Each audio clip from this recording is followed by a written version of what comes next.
Hello and welcome to Rajya Sabha Television. You're watching The Big Picture with me, Frank Pereira. The Indian diaspora is getting influential across the world. So much so that there are over 270 people of Indian origin in various positions of leadership, heads of state and government, senators, state leaders and members of parliament. In a unique initiative to forge ties with this influential diaspora, India will host the first ever PIO parliamentarian conference in New Delhi on January 9th. As many as 124 MPs and 17 mayors from 23 countries will participate in this meet.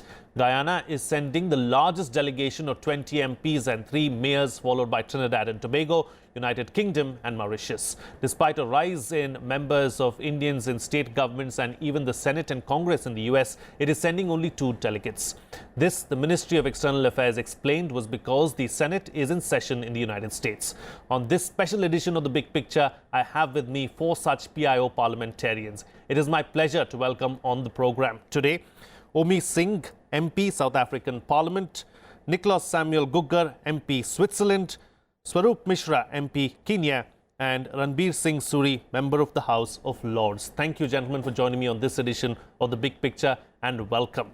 Dr. Mishra, I'd like to begin the program with you, of course. Firstly, what brings you to India and how does it feel being here? First of all, we are very grateful and thankful to the Government of India and particularly our leadership of India, Honorable Excellency Modi Sahib, to have this initiative. It will be a great platform very soon for India and rest part of the world for great tie-up, not only the political but economic empowerment of with the bilateral relation. We Indian origin people outside India have 2 mothers. The mother who gave us birth is India, who is called Devki, and the mother who bringing up us is Yashoda. So we are very grateful to this initiative, and I think this will be a new beginning for both India and rest part of the world with Indians and also rest part of the world. Yes. Sure. Mr. Singh, you know, India and South Africa share tremendous history. You know, something that you would like to add? Yes. I'd like to say firstly, namaste, vanakkam, assalamu alaikum to all your viewers out here in India. Yeah, what I'd like to share with India is that we are very unique in South Africa because India has had a role to play in our democracy. We have Mahatma Gandhi, who came to South Africa just as an attorney, a barrister, and interacted with the political parties in South Africa whilst on his journeys of being a barrister, and found that there's so much of discrimination and he needed to be part of the help to make South Africa a better place. And he started the Natal Indian Congress that merged with the African National Congress, that's the government of the day today. And that merger has now given us an opportunity to have democracy in South Africa, and we believe that that important merger has given also rise to Gandhiji, who left South Africa as a Mahatma to India, had also practiced his passive resistance in India and gave India its democracy thereafter. That in itself tells me that my coming to India as a member of parliament to meet with other members of parliament from other countries. We left India, our forefathers, in 1860 as indentured laborers, and now we've come back as members of parliament, as ministers, heads of department in our country, South Africa, and we are proud that India has such a close link with South Africa that we could freely come and go from our motherland. From a cane cutter to a member of parliament is quite an astonishing journey, and you've been on quite a ride thus far, and we hope and we pray for much more success in the days to come for you as well. Lord Suri, how has the Indian culture, our way of life, the values that we instill in our children. What kind of a role has it had on your political life? See, if you really look at it, the Indian brain from centuries, thousands of years back has been very active. The mathematics center point was invented by India, yoga was invented by India, so many other things have been done, and that is what is our new generation is realizing. It was already in our plate, but we had forgotten it. Yoga, I may say, no, is more popular than the world than the India. You see, in America and England, there are so many studios who are running this yoga thing, and people are very happy and they're appreciating this is a science. Even when Modi ji was there in England last year, I spoke on that the yoga was invented for the world. It is not for India, isn't it? We should say, come on, this is your, and that's why they are appreciating. We are not criticizing. Many people in England, they do criticize, no, you are preaching your own religion and this and that, but that is not right. It is purely physical science. There is no religious preaching. So I think the yoga has been playing, and that is what we Indians look at it. Another solid example is when British left India, and if you compare with the other rulers, what they did to India. They built some mosques and whatnot. And what British did? They made railway, they made post office, navy, everything made, and that is still there, we are using it. It's not that they left it, it was our brain and our hunger that we want to carry on. And we continued it. Yes, we are continuing. You can say the railway is one of the biggest center in England, I'm sorry, in India. In India. I've seen myself the place this in near Banaras, Mughal Sarai, that has got a 3.5 mile of area of that thing, which is going on, and that is the biggest in Asia. Sure. So what I mean say, it is running, isn't it? It's not going. So what means the Indian brain is always hungry for having something good, practical, which you can pass on to our generation, and that is our duty, and their duty as well to learn. Duty is to teach them. Sure, sure. Mr. Gugger, how has being Indian helped you in your political life? India helped me with my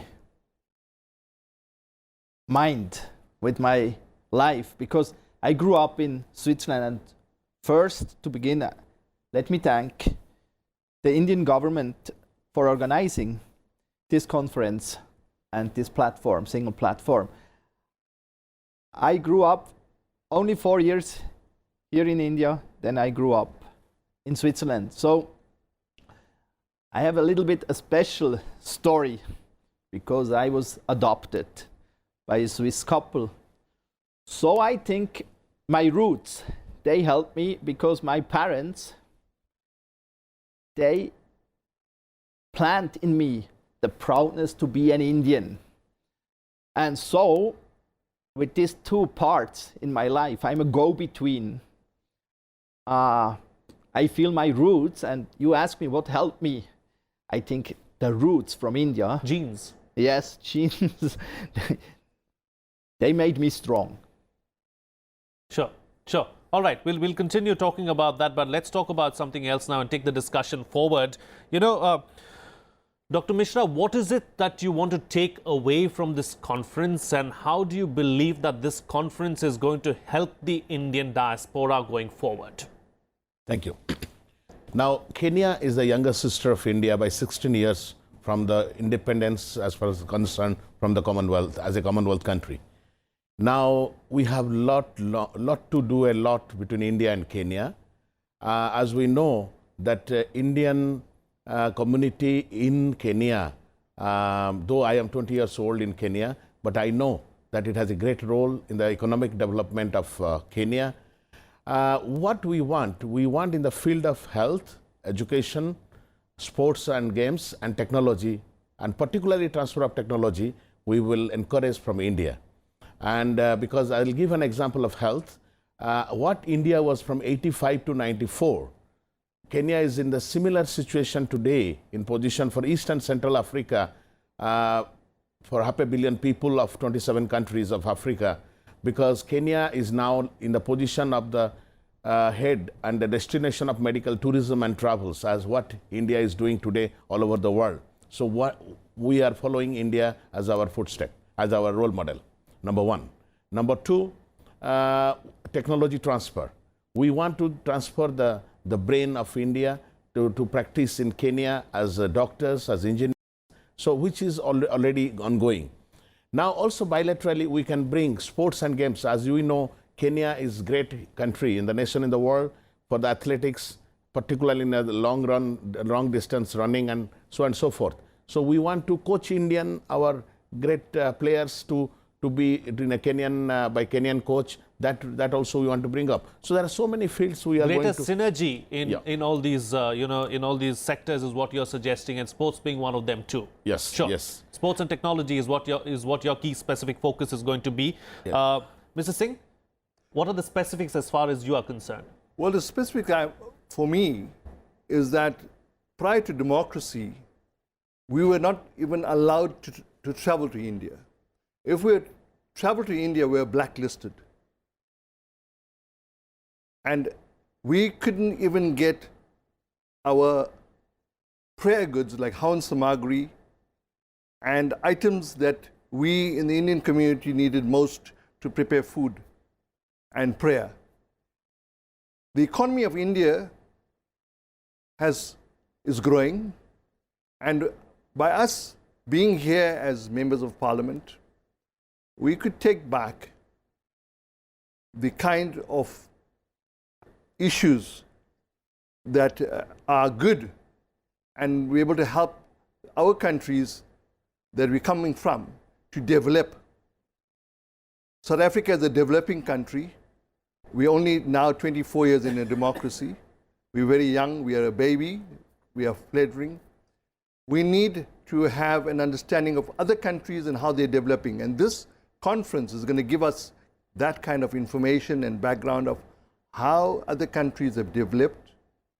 So this PR conference, India has brought us together, will give us a good opportunity to be able to interact with all the other members of parliament and mayors that are visiting the conference tomorrow. And I believe that India has got a lot that the world could learn from. Sure. And we want to learn and grasp that as well and take it back. Because as members of parliament, we represent our country, we represent a constituency, and we want to make the countries where we come from a better place. Sure. And this conference will give us that information and that initiative that we could take back to our country and make our countries that we come from better, and us as representatives be able to give back to the country we come from. Sure. Lord Suri, what is it that you're looking forward to most as far as the conference is concerned? I think we should concentrate on the progress what India has made. I'm saying since 1947, India has gradually grown up and up. And I think we should not just sit and say we are satisfied, that is enough. No, we should carry on research, work hard, economically, science-wise, and we'll be absolutely on the top of the world. There's no reason that why you can't achieve. You can see education-wise, our children have grown up. The percentage has grown up. Now the world is looking on the educated children of India to come out and work. And as a member of the Indian diaspora, how is it that you want to give back to India? Well, I think as we in Britain, we have got excellent relation with India. We always try to look together, exchange our views, business-wise, otherwise. I'm say Prime Minister ji has made a couple of visits, I think, with our Prime Minister, and they are keen to work together. There is no way that we are going to stay apart. No, we are absolutely front together, and they're every day they're talking, and that is what will be going on. There is no doubt that India will sit behind, and if we keep that progress in same speed, I think India will soon touch the moon. Okay, okay. The moon is the limit is what you're suggesting. Okay, not the sky. That's great. It's good to be positive, and it's good to have good forward thinking, that way. Mr. Gugger, what are the takeaways for you from this conference, and what is it that you want to take back with you from here? So I hope India and Switzerland, India is one of the biggest democracies. Switzerland is one of the eldest democracies. So we heard the baby from South Africa, 24 years. More than 100 years, the democracy from Switzerland. So my wish, my dream is that we can compare our experience, that we can help each other to get stronger, to get nearer, and that we sharing, that this platform will be a big share platform for each other. Sure. So it's going to be a big platform where we can share ideas, we can talk about, areas of synergy, new areas of synergy, and look for ways forward to build relationships is what you're suggesting. Okay. Taking the discussion forward now, Dr. Mishra, India has come a long way, like all the other speakers have spoken about over the decades. We've seen that we are the second fastest growing economy in the world today. How does it feel sitting back as a person of Indian origin and looking at the way India has grown? Today, as far as my own candidature was concerned before election, and now as a member of parliament in the Republic of Kenya, people of Kenya and my leadership and my fellow colleagues in the parliament look at me as a representative of Indian origin in a different way. There's a lot of, and they do expect that it might be a bridge between India and Kenya to learn from a lot from India, as I told you. And this conference will teach us a lot about the understanding of the governance of India, the policies and SOPs and protocols and so on and so forth, so that also in our parliament and as the lawmakers, we will adapt a lot of things and learn from a lot of things from Indian subcontinent. Sure. Yeah. Mr. Singh, how do you look at India's growth story as an Indian but an outsider? Well, the growth story of India is a good story to tell. And I believe that we can only learn from other countries. And India is, for us, members of Parliament of Indian origin, coming to India gives us an opportunity to be able to learn how India is progressing in leaps and bounds, and how we can take back that progress in regards to the economy back to our country, because it's one of the leading economies of the world. And as I said earlier, that we are a baby in democracy. We're just 24 years old, and we need to have interaction with countries that are progressing economically. Because economics is what makes a country prosperous, gives us jobs, and creates tourism. And we want people from Indian origin, people from India, to come to our country and visit our country, because we have a lot to offer. We have beautiful tourist destinations. We have an array of animals that are still in the reserves in South Africa. So by my coming to India now, I'm also going to be, in a way, trying to encourage the other members of parliament from the other countries to interact and come and visit South Africa. And we also would like to visit their countries so we could learn from one another. Talking about tourism and talking about the, wonderful tourist places that are, available in South Africa, are you also looking at probably easing the, the visa norms for Indians in particular, because Indians are known to travel world over? Yes. In fact, I can say this proudly, that my meeting this morning with the High Commissioner, Deputy High Commissioner office was a concern, and I raised it whilst I'm here in India this morning with the Deputy High Commissioner, that there is a problem, and we acknowledged there is that kind of problem, and we are going to do something about it, that soon an applicant could do it online, like we do online for a visa to come to India. Online applications will be done, so it will be done within 48 hours. You'd have a visa. Okay, that's great. So you can expect more Indians in South Africa. We'd love to have you down there.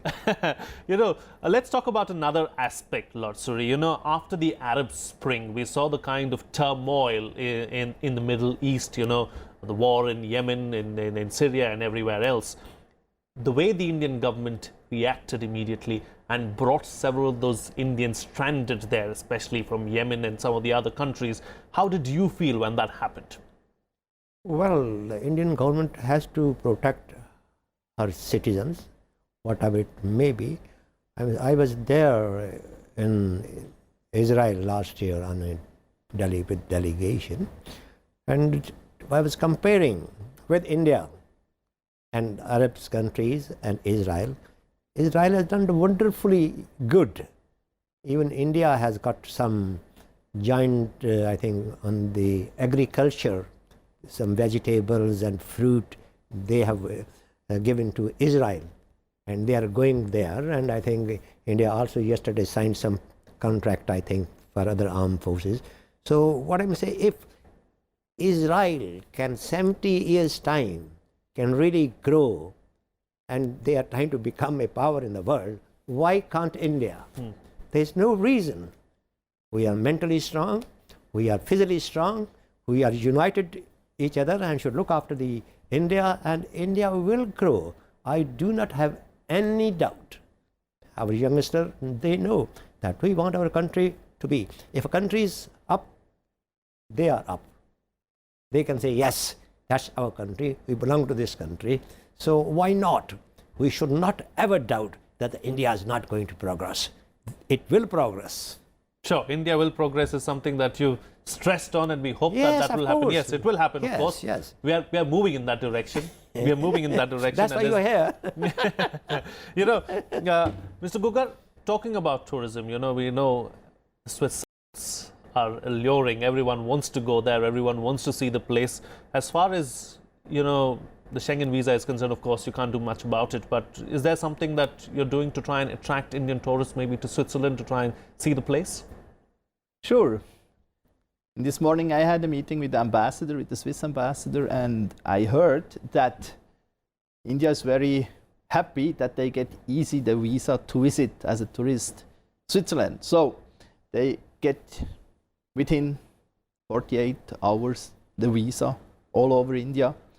And so I hope that we can share more this platform, for example, from the tourism, but also from the economics and entrepreneur side. So all Indians, they like to come to Switzerland. They can travel in Switzerland very easy. And so I think on this side, the tourism side, for a lot of Swiss people, is India not so good known on this side. In this case, I hope that I can bring India more Swiss tourism. Great. Any other areas that you believe that India and Switzerland need to concentrate on going forward? Yes. Look, India has a young population, and I'm very happy that the young population from India get good educated. So I think there is also a platform to share, and the young people are on my heart side, so I like to invest in the dual system, in the apprenticeship and student side. And there I think we have to connect in a better way. There is a big chance in the exchange and also in the trainings. And I grew up in NTTF, Network Technical Training Foundation in Tallassery, Kerala. Yeah. And my father was there, a teacher, engineer, and now India have more than 7,000 engineers all over India from NTTF. So this was a good starting in the 70s. And so on this side, I hope we invest more, both sides, India and Switzerland. But we will also share with education with England, South Africa, Kenya. There are big chances, as we heard. Sure, sure. All right, time to get quick closing comments now from all my guests. It's going to be very simple. Basically, what is the message that you're going to take back from India to your respective countries, starting with you, Dr. Mishra? So now, what I'm seeing this historical meeting, first time which is happening in India. India will be a destination of political tourism all over the world. And India will learn a lot from the diaspora as leadership. And also, we will learn from India as well, the vice versa. And then the take-home message will be this, that before that I will tell you, we as Indian diaspora and on the political system of other country, we like and we respect the foreign policy of India. Number two, because it is non-interference, but very cooperative and understanding. So that is number one. Number two, that we will make sure the empowerment between my government, Kenya, and India will be more empowered and long-standing. Okay. Thank you. Sure. Mr. Singh? Coming to India, a progressive country, you only can learn progressive things. And we believe that if we could learn progressive things, we can become progressive as well. And I think that the important thing that I want to say that, on a lighter note, that we seem to have always been involved in sport, in cricket, South Africa and India. And we sometimes win and sometimes India wins. So I think that itself brings these two countries very close together, because both these countries have the love for sport of cricket. Sure. The message that I would take back home is that the Indian community in South Africa need to come to India to meet with their families that they left behind. Connect to their roots. Go back to the roots and understand where they come from. If you know where you come from, you'll know where you're going to. Sure. If you don't know where you come from, you'll never know where you're going to. So very well summed up there by Mr. Singh. Lord Suri? Yes, I think we should not and never forget what India has done so far. Whatever our good memory, good step we have taken, our generation should remember that we are here, we have set a good example, and they too should carry on doing good thing. And they will win because they can see from the world what others are doing. Sure. I mean, we in Britain, when Modi ji was there 2 years back, when he saw the crowds of lakhs of Indians, they saying Jai Hind, and they saying Indians are successful people over there who have been living for more than a century, isn't it? It's Sure. a hard work, isn't Sure, it? it So is. we have set up the example. So why should India will go back? Never it will go back. Okay, great. All right, Mr. Gugger. Yeah, nobody knows that in India only lives 800 Swiss citizens. I was wondering this morning. So I will bring the idea also for the Swiss people that they have a good chance also to come, to travel, but also to build maybe a company in Switzerland, because in Switzerland the people thinks in India it's very difficult, but I think we are nearer together, and as we see now, we are near together all over the world. So this dream is we come nearer together. Vasudeva Kutumbakam is what you're suggesting, and you know that's what we look forward to as well. Yes. All right, on that note then we'll call it a wrap on this edition of The Big Picture. I'd like to thank my guests Omie Singh, Niklaus Samuel Gugger, Swarup Mishra and Ranvir Singh Suri. Thank you so much, gentlemen, for joining me on the program and putting things into perspective for us. That's it from me. See you again next time.